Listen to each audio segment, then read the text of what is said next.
kwa upande huo. Na siku ya jana niliweza kuzungumza hapa kuhusiana na rais wa Korea Kaskazini Kim Jong Un akisema kwamba wazo lake au mategemeo yake katika upande wa nuclear unaenda vizuri. Labda hiki ndio kinapelekea moja kwa moja upande wa Marekani kutaka tena kwa mara nyingine kukaa mezani na taifa la Irani kuweka mpango wa nuclear mezani na mazungumzo yaweze kwenda vizuri. Lakini bado kama vile kwa Irani anasuasua. Irani bado hajaweza kukubali moja kwa moja kukubaliana na mkataba huu wa nuclear kwa Marekani, japokuwa Marekani ni kama vile rais wa taifa hilo Donald Trump akisema kama anaitaka Irani wakae mezani mara moja kuweza kujadili mkataba wa nuclear. Vipi katika taifa la Irani wataweza kukubali? Rais wa Irani Masoud Pezeshkian ataweza kukubali kukaa mezani na Marekani kwa awamu nyingine tena kujadili mkataba wa nuclear? Kwa hiyo sidhani kama itawezekana. Lakini labda kwa hiki ambacho kimeweza kutokea katika taifa la Iran, tunafahamu maandamano ambayo yalianza tarehe 28 mwezi wa 12 mwaka jana 2025 yalikuwa ni maandamano ambayo yaliweza kusababisha vifo vya watu wengi zaidi na kuweza kusababisha majeruhi wengi zaidi katika taifa hilo la Iran, ikilinganishwa tofauti na maandamano ambayo yaliwahi kutokea katika taifa hilo kwa mwaka 2017, 2019 na mwaka 2022. Ya mwaka 2025 tarehe 28 mpaka mwezi wa kwanza kwenye tarehe 7, 8, 9 yalikuwa ni maandamano ya namna yake. Yalikuwa ni maandamano ambayo yaliweza kusababisha vifo vya watu wengi zaidi katika taifa hilo la Iran. Kutokana na pendekezo hili la Marekani kuwataka sasa Iran wakae mezani kuweza kuzungumza mkataba wa nuclear, taifa la Iran liweza kukubali. Tuweze kuangalia Iran watafanya nini kuhusiana na kauli ambayo iliweza kutolewa na rais wa Marekani Donald Trump. Masuala mazima ya nuclear wakae mezani waweze kuzungumza.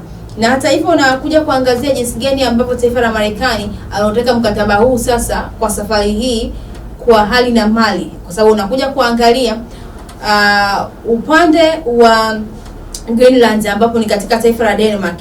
Ni kama vile alikuwa anataka kisiwa hicho kwa sababu ya taifa la China pamoja na Urusi katika masuala mazima ya kiuchumi. Lakini kwa safari hii anataka masuala ya mkataba wa nuclear wakae mezani waweze kuzungumza na taifa la Iran, ni kwa sababu ya kiusalama zaidi, hususan katika taifa la Korea Kusini, lakini taifa la Urusi pamoja na mataifa mengine. Kwa ni kama vile anataka kujiamini zaidi. Je, Iran inaweza kukubali kukaa mezani na rais wa Marekani Donald Trump licha tu ya kauli hii ambayo iliweza kutolewa? Tuachane katika upande huo kuhusiana na masuala mazima ya nuclear upande wa taifa la Marekani pamoja na taifa la Iran.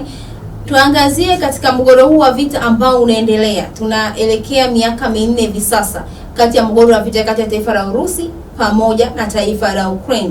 Unakuja kuangalia pale ambapo mgogoro huu wa vita ulipoweza kuanza mwezi wa pili mwaka 2022 mpaka hivi sasa nazungumza na wewe leo hii tarehe 29 mwezi wa kwanza mwaka 2026, tunaelekea miaka 4 katika mgogoro huu wa kivita.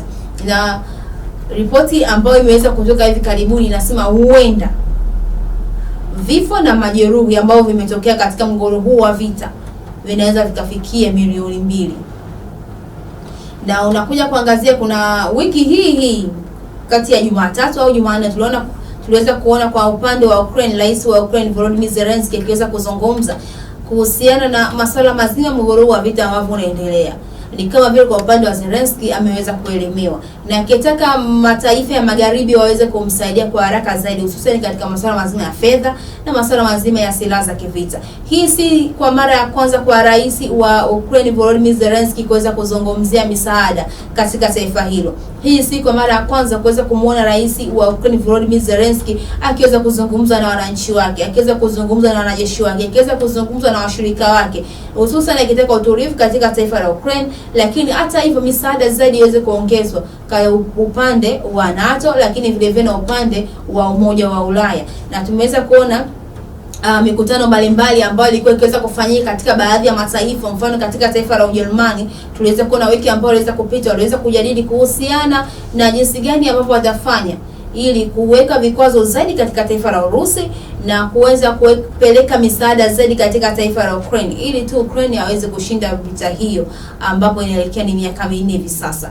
Lakini hata hivyo ukija kuangazia ripoti hii ambayo imeweza kutoka ikisema huenda labda vifo na majeruhi vinatokana na mgogoro wa vita kati ya Urusi na Ukraine inawezekana labda kufikia milioni 2. Na ukija kuangazia kwa mwaka 2022 mpaka mwaka 2026, na huu ni mwezi wa kwanza tunaelekea kutamatisha, huenda inaweza ikafika milioni 2.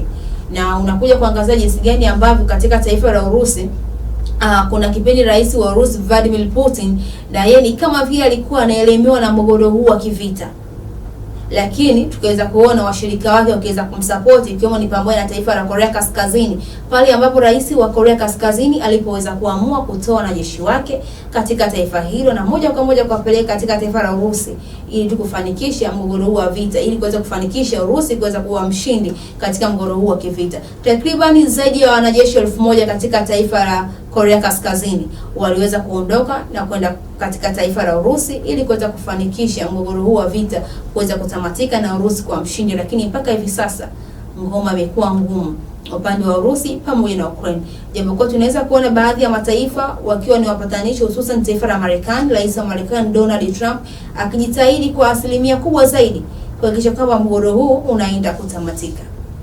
Mtazamaji, natamatisha hivyo Morning Victory siku ya leo. Natumaini nitakuwa nimekujuza mengi katika yale ambayo nimeweza kukuandalia katika upande wa kitaifa na nje ya mipaka ya Tanzania. Mimi ni Jojina Mwatatu, endelea kutazama Rabi TV, kisima cha maarifa.